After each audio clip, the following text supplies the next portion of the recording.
Hey, Nick. Jalen's been over 73% accuracy, three straight games. No Eagles quarterback has ever done that.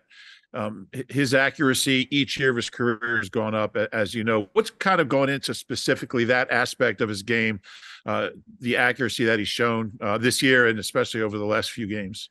Accuracy is not only where you place the ball and the ball being complete, but also you going to the right place with the football, right? You could have an accurate throw and not go to the right place with the football, and that be an incompletion, or and not do it in a timely fashion, and that be a tip ball or a sack. And so I think it's twofold. It's just him getting more and more comfortable with the plays that he's running and that he likes, and knowing where to go with the football accurate and going there in a timely fashion, and doing so with good fundamentals and delivering the ball with accuracy. So, it's just those two components, and he's doing a nice job of that.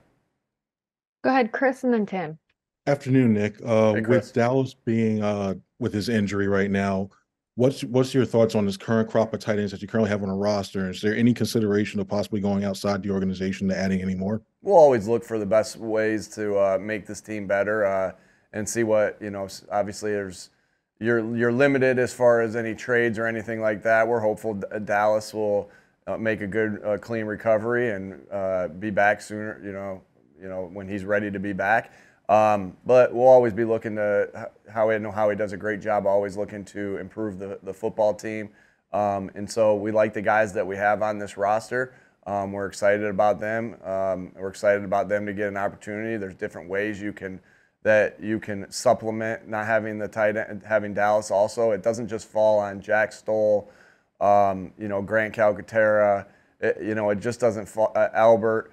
It just doesn't fall on those three guys, right? You can supplement it sometimes with different personnel groupings as well. And so, we feel like we have some good options. We're not obviously into game planning yet. We did a big review of our game today. And then tomorrow will be self-scout stuff. We'll work into game plan later in the week where that will be, we'll think more about that. But we know we have options not only with the guys in the room, but also guys that aren't in the room out of different personnel groupings. Go ahead, Tim, and then Jeff.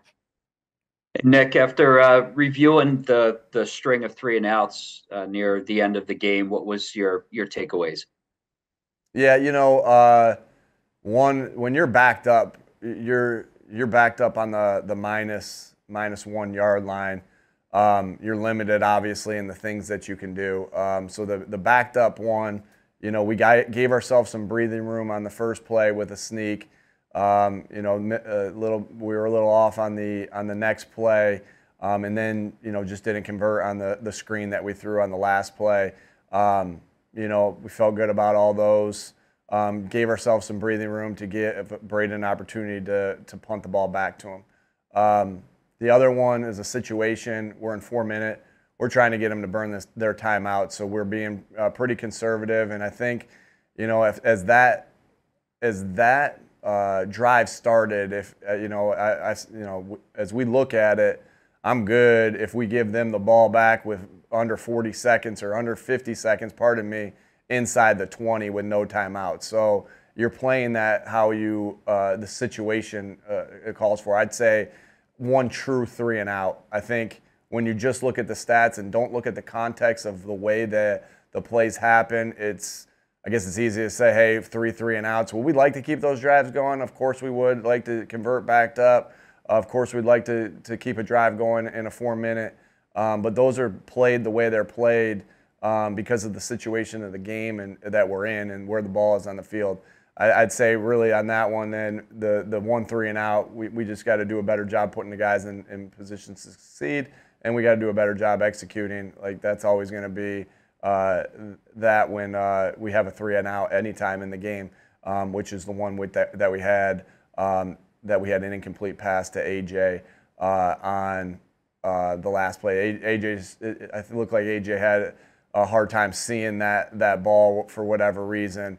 On that one, but I like the aggressive play call by Brian and the aggressiveness of Jalen on that one. That's been a high completion percentage play for us on that. We've been pretty successful on those go balls Just didn't work out on that particular one. But, a one-on-one with A.J. Brown and the tear that he's been on a vertical route, I'll take that. I'll take that any day of the week, and we didn't execute on that particular one for a fluky reason. We'll go to Jeff and then John. I don't know if you mentioned it. What happened on AJ running into DeAndre in the fumble? I didn't mention it. Yeah, we just a little bit of a execution error. I'll leave it at that. We got to coach it better, and we just had a little bit of an execution error on that particular one.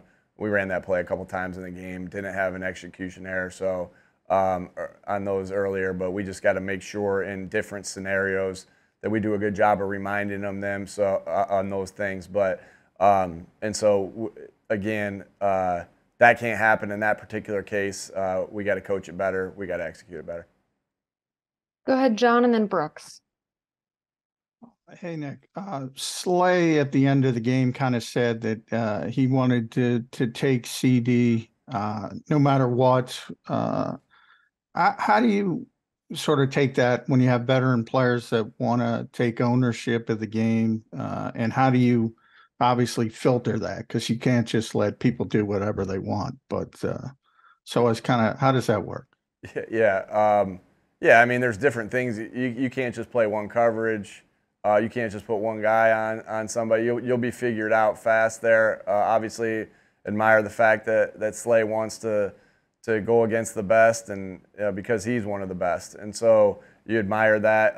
But you got to do what you got to think. You got to think about the team and what's best for the team in different sets. Because again, you can't. If it was just a man and you just played man the entire time, then maybe you could do that. But obviously, there's a lot of different things there's a lot of different coverages that go into it, and it takes a lot of different reps to. It's going to take a lot of reps to.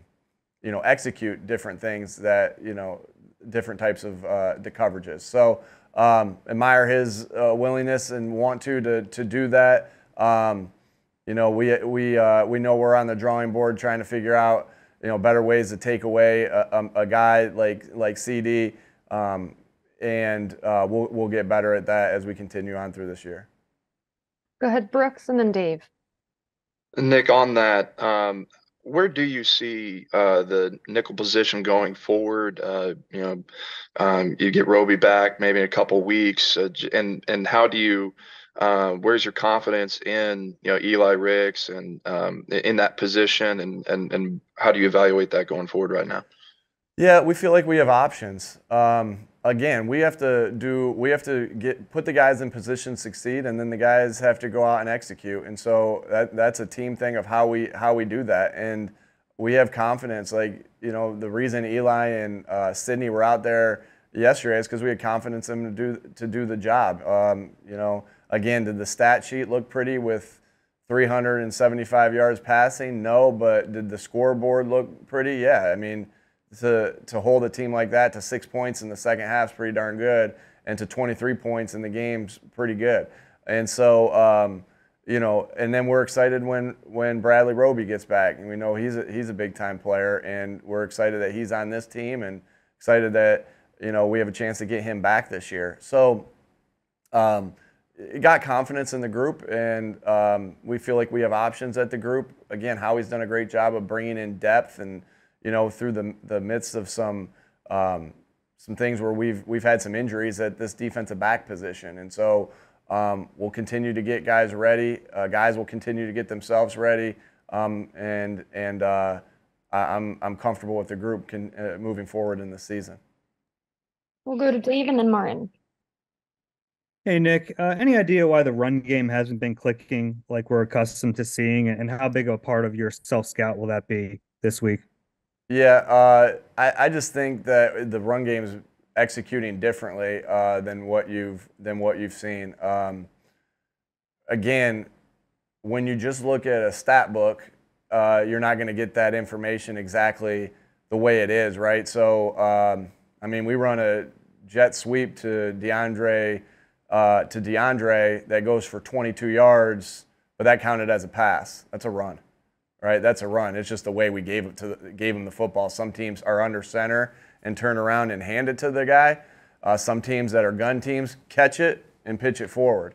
For the teams that catch it and pitch it forward, they get pass yards. For the teams that turn around and hand it, they get run yards. It's just a style of what you are in your offense as far as if you're a gun team or an under team. Then you look at other plays, the explosive play to Dallas Goedert, right? Well, it counts as a pass. Well, I got it, but it's a RPO. It's an RPR, and when you do that, you're reading an end, and then some teams read it, and I don't want to get in too much into the scheme of it, but some teams read it and they play option football, and some teams read it and they play pass forward football. Those are runs. So I don't agree that with your. I know you're just asking the question. I don't agree with it, because there's more to the run game, like those numbers, than just what the stats say. And so that's how I'm kind of answering that. You guys can take that. I think I've done a good job explaining that, and I don't want to get too far into that, the scheme things, but yeah, that's how we see it. So I just want to clarify, Nick. So you're okay with the way that the run game's going right now? Okay. Go ahead, Martin, and then Olivia. Hi, Nick. I was wondering what you thought of the way Tyler Steen played, and assuming that Cam is back, when you guys return against the Chiefs, how much do you think this experience will help him going forward?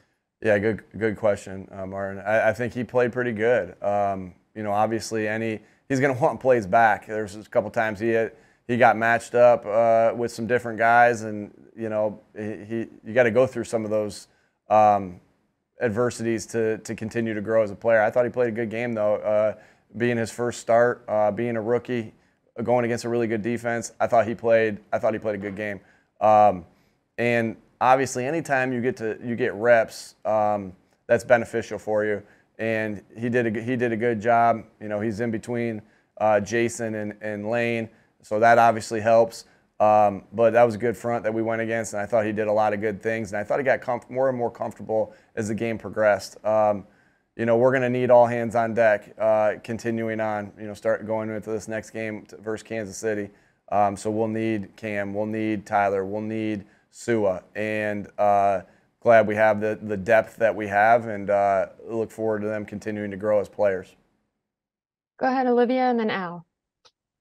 Hi, Nick. Hi, I know earlier in the season we've talked to you quite a bit about some of the red zone struggles that the team's had, but over the last 4 games or so, I think the offense has scored on over 70% of your trips down there. Why is the offense executing so much better in that area? How much of it is execution, and how much of it is play calling or something else? Sure. Yeah, we've worked hard at that. I think that anytime you're in the lower portion of the league in anything, that kind of pisses us off, right? And we know that we have to make strides to be the offense that we need to be. And that's in any scenario. Like, we don't want to be in the bottom parts of the league, if anything, especially something like as important as red zone football in that situation. So because we know that means points. And so I think today we were, a couple weeks ago we were 27th, and today we were 13th. That's a hell of strides that we've made as a team. To make sure we're putting the ball in the end zone, and we needed every one of those points yesterday. So great job by our guys yesterday to execute. And so anytime, like I said, anytime you're where that, it always starts with, are we putting the guys in position to make plays? So we made a few, without getting too much into it, Olivia, we made a few philosophical changes of what we were doing down there. Which seemed to have helped, and our guys are doing a great job of executing when we get down there. And shoot, we got good players down there, and they're making really good plays. AJ's made some good plays. Julio made an unbelievable play. So again, we have all these weapons that we just got to make sure we're putting in positions to succeed. And like I said, guys have done a great job these past couple weeks of making this a big jump of our red zone offense getting better, because again, like I said, we've needed all those points, and so good job to the guys. We'll take these last 2 questions from Al and Brooks. Hey, Nick. The in the fourth quarter, you had that big stop at the 1 inch line, and you had to on the very next series you had to run the sneak like you talked about, and it went seamlessly. But you didn't have Dallas Goedert; he was out already. You brought in Jack Driscoll, and that play went seamless. It seemed like you got your 2 yards and a little bit of room. You talk about a player's preparation that they can come in cold like that and execute it. And will Jack stay in that role until Dallas gets back? Yeah, I love that question. These guys work so hard to these backup players work so hard to be ready for their opportunities, right? So hard. Yesterday, was a great example of that, and that's just such great examples that you can show how important practice is, how important walkthrough is, how important the individual preparation is. How important position meetings are, all those different things that everybody's locked in that, because at the end of the day, like Jack wasn't getting those reps in practice, like you said, Dallas was. And so that takes a commitment and mental toughness to make sure you're ready to go when your number's called, and that you've put, not only that why are you ready to go? You're ready to go because you've put in the work to prep yourself, even though the reps may not, you may not have had the reps. As far as your question about maybe Jack being there, we do that play out of so many different personnels. In that particular play, the one that you saw and the one you referenced, it was a 13 personnel play. We only had 2 tight ends up, so we needed an extra offensive lineman to go in there and execute in that part of the field, and he did. And so, I guess I would say if we needed him to do it again, yes, we can use him. But if we're not in that personnel grouping, we might not need him to do so. But I know this, like you said, Jack Driscoll will be ready because of the person and the player and the teammate that he is. Thank you. Go ahead, Brooks. It may have something to do with Dallas in this, what you just spoke about, but those last few drives of the game, Jalen Hurts was talking about being repeat offenders in terms of just continually, not being able to get the ball moving there at the end. The things that you learned from those situations, was that Dallas related his absence in this specific game plan, or are there things that you learned elsewise that just to break out in the game from that? I'm sorry, I'm gonna have to. What's the question? I'm sorry. Did it break up a bit? I'm sorry. No, I was looking to. I'm on Zoom and you're on Zoom and I can't. I was trying to see your face and I couldn't see you. I'm sorry. Yeah, I'm in a parking lot trying to. My movers finally showed up, so I got you. I would he's actually. I would say if knocking on my window. If this was a staff meeting, like we have some Zoom staff meetings, and someone didn't have their camera on, I'd yell at them. But I'm not going to yell at you. You don't work for me, so I'm not going to yell at you. Well, here I am. There you are. Okay, that's who's asking the question. All right, say that. Yeah, ask me one more time. I'm sorry. Yeah. With those last 3 drives of the game, was that some of the offensive stagnancy, was that partially Dallas related to this game plan, or are there other things that you learned from this that going forward you learned from? Gosh, we've been so good in our 4-minute drives, for the past 3 years. We've had a couple we'd want back, obviously, but this particular one, they did a good job of again, we played it. All 4-minute drives are not exactly the same. Sometimes you're trying to make sure that you're no matter what, you're getting a first down. And by all means, we were trying to do that yesterday, right? Obviously, you want to end it with the ball in your hands. Sometimes you're trying to make sure while you're doing that, you didn't use your timeout. Sometimes that's not the point. You want them to. The yards are more important to flip the field. So there's all these different scenarios, and so.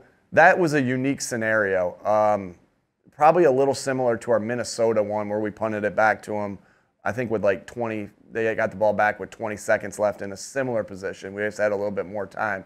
And so, again, there were some execution things and some coaching things, some detailed things that need to be better. Did I feel like it was that Dallas's absence? I don't. Now, Dallas is a phenomenal player, and anytime he's not in the game, you're excited for the opportunity for the other guys. But we know. I mean, it's Dallas Goedert. He's one of the best players at his position in the NFL. So you're going to miss him. But did I feel like in that particular case it was not having Dallas? I did not. And so because I do think the guys stepped in and did a nice job in his absence. But you know, again, there's other reasons obviously why plays fail. It's always going to start with, did we put them in position to succeed, and was the execution well? And we'll take that with putting them in position to succeed on that drive and good defense by the Cowboys.